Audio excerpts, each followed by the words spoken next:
Hello guys, it's me again. I know it's taken me quite a while to get this Portugal video out, but here goes. Again, I think I'm going to start all my videos off with the mug that I got in that country. So when you're scrolling through, you can you know which one I'm talking about.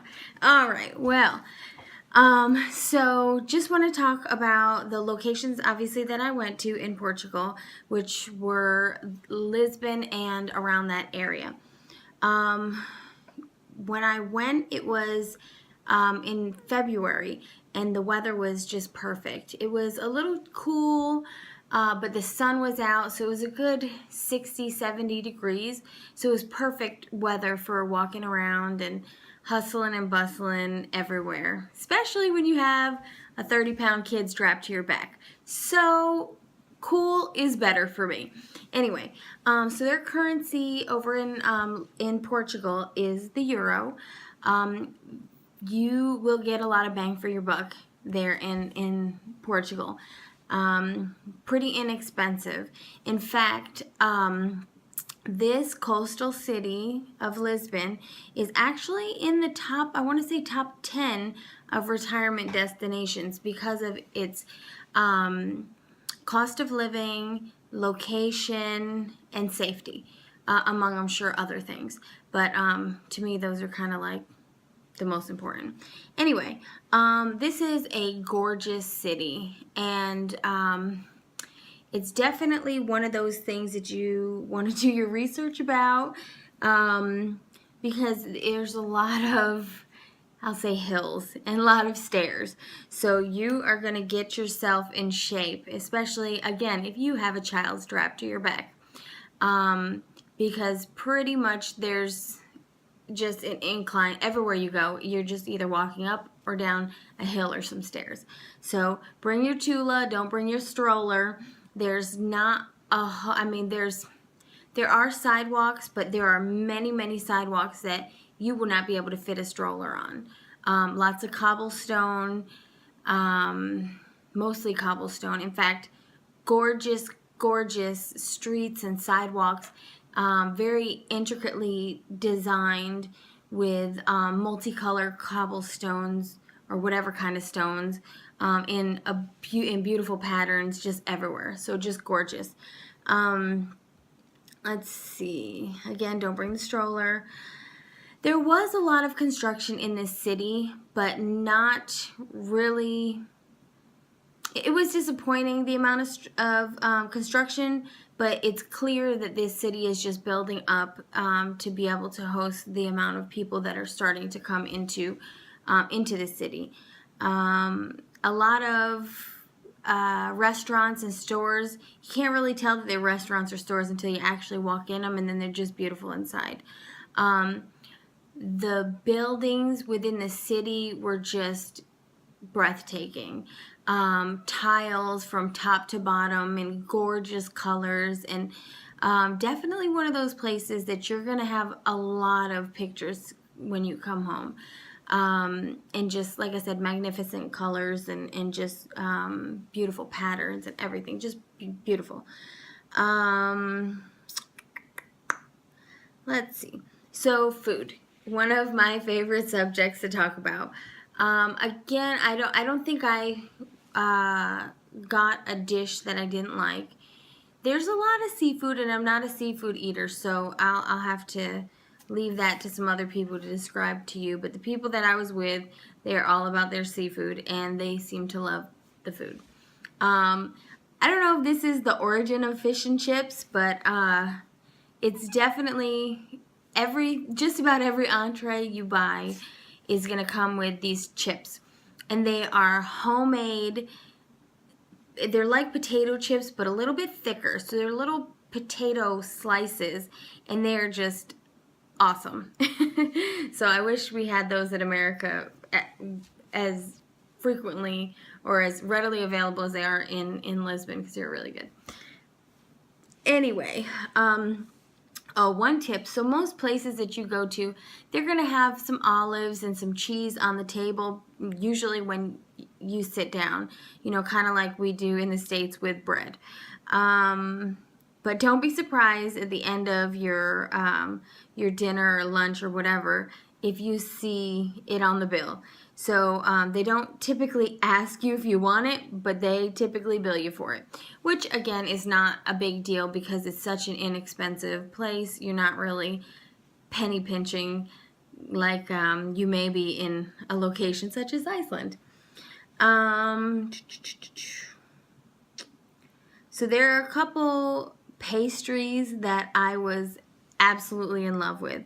Well, the people that I was with, one of the ladies I was with, my friend, she fell in love with this pastry called Pão de Deus. I'm sure I'm messing up that word because I don't speak Portuguese. But Pao de Deus. Basically, it translates to bread of the gods, and it's pretty good. But my personal favorite was croissant azucarado. Azucarado. I don't know. It's basically a sugar croissant, and it's not super sugary, but it's just amazing. Melts in your mouth and just wonderful. And they have these pastry shops everywhere in Portugal. So luckily, there's a lot of stairs to work those things off around the city. So there's also they have a local wine that they made it's a cherry wine called Ginger. It kind of tastes like a liqueur. It's pretty good, but again, it's a cherry wine that they make there. Another pastry that they're more known for is a Belém pastry. Now it's kind of like a custard where they put cinnamon and powdered sugar on the top, and that's really good too.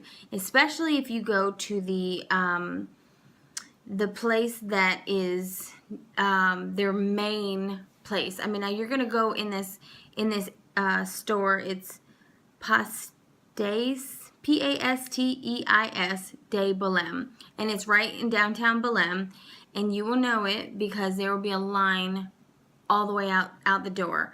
But they're pretty fast, so no worries with that. But the pastries are awesome. There's a park right across the street, so we just grabbed a bunch of pastries and some ginger and went across the street, and the kids and the adults ate the pastries, and then the adults had a little refreshment with the ginger. But transitioning into locations, that is down in downtown Belém.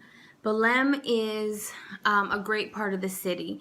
There's a monastery. I'm just not even going to attempt to say these words in Portuguese. But basically, Geronimo Monastery. And it's just gorgeous. It's huge. You can walk into the actual church itself, but there's also a little museum attached to it as well. So you can do that. There's a gorgeous, huge fountain right across the street, and like I said, a park that you can just sit in and eat your pastries or let the kids run around, which is kind of what we did because at that point the kids were pretty much ready to go back to the hotel when we went there. The Tower of Belém, that's close in proximity to that as well, except on the other side of the street because it's on actually kind of in the water. It's beautiful, lots of great pictures, lots of tourists there, but not a lot of tourists as in it's makes it inconvenient or a nuisance. So there's just plenty of people just walking around, just enjoying their time, enjoying the weather. It was really nice experience. Santa Maria de Belém, that was also in that area. There's this huge sculpture, and it's pretty cool. It looks like a cross from behind, and then the front kind of looks like a boat, but it's a whole bunch of different, a sculpture of a whole bunch of different people, and the people are inventors, astronomers, etc. from the area that they wanted to display. So it's a really interesting location. Lots to take pictures of. Lots for the kids to kind of run around, and a lot of different